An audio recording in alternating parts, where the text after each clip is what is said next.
Bright sparks of electric shock reverberated all the way to her shoulder, and she bit her lip against the small cry struggling to escape. She wasn't going to give Mike the pleasure of thinking she was crying about leaving him. He didn't come after her.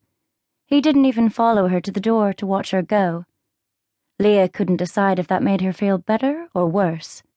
But as she put her suitcase in the trunk of her late-model Volvo and then slid into the driver's seat, she decided she didn't care. He would be gone by the time she came home. She could only hope she wouldn't also be missing anything important. Belongings could be replaced. Her life could not.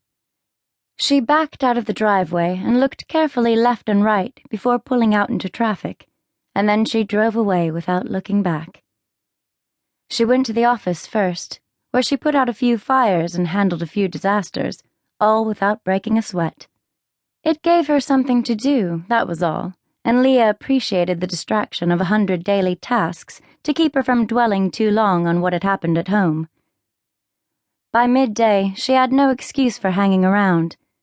The Harrisburg Hilton was only a few minutes away from the office. She wished it were an hour, a day, a month's journey. Instead, she found herself pulling into the parking garage before she'd even had time to cycle through a full playlist on her iPod. She didn't get out of the car right away.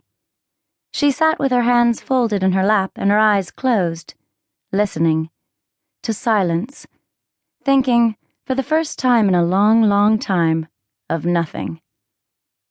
Usually, no matter what else she was doing, she was also thinking of Mike, what to cook him for dinner, what dry cleaner to use for his shirts, whether or not she ought to have picked up the black lace bra and panty set or the white one. Her world had revolved around pleasing him. At work, she'd been the empress of employment, the high priestess of human resources. At home, she'd been a housewife and a sometimes slave. Her eyes flew open. So much for not thinking about it. The word had never shamed her, but now it felt so wrong, like it didn't fit, and worse, never had, that the past 18 months of her life had been a lie. Hell, longer than that. If she really wanted to turn on the brights and get out the tweezers to pluck out the splinters left behind by the disintegration of her disastrous relationships, she had to admit that Mike had only been the last in a series of mistakes. Hopefully, she thought as she grabbed her bag and got out of the car, he would stay the last. She'd made her room reservation just that morning when Mike was in the shower. Of course, this meant her room wasn't yet ready, though the clerk behind the elegantly polished front desk did offer to take her suitcase while she waited in the Market Street cafe. Leah let her take it. She wasn't going back to the office today, and none of the meetings started until tomorrow. She wanted to go straight to her room and have either a hot shower or a good cry. Maybe both at the same time. First, though, she had to talk to the conference services manager about the week's preparations. Leah had emailed the woman for several months and spoken to her once or twice, but now, when she asked to speak to her, the clerk gave her a surprised blink. "Oh, I'm sorry. Heather is on maternity leave."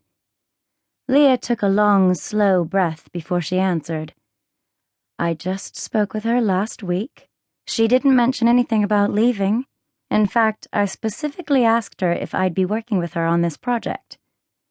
The clerk, a tall, thin woman with a head of tight braids, gave Leah an apologetic smile. "Sorry." The clerk didn't sound or look sorry, but Leah held her temper.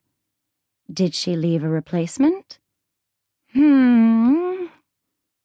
The clerk furrowed her brow and pursed her lips as though Leah had asked her the meaning of life. "Oh, yeah. Her assistant will be taking over all her duties." "Great. Can I talk to her assistant, then?" Leah managed not to grind her teeth. She even managed a slight smile. Not a big one, just enough to make it look like she wasn't ready to say a dirty word, or 3. "Oh, sure. He's around here." The clerk looked around as though expecting him to jump out from behind one of the potted palms. "I can page him for you." "That would be great." Never let it be said that Leah Griffin didn't know diplomacy. The clerk picked up the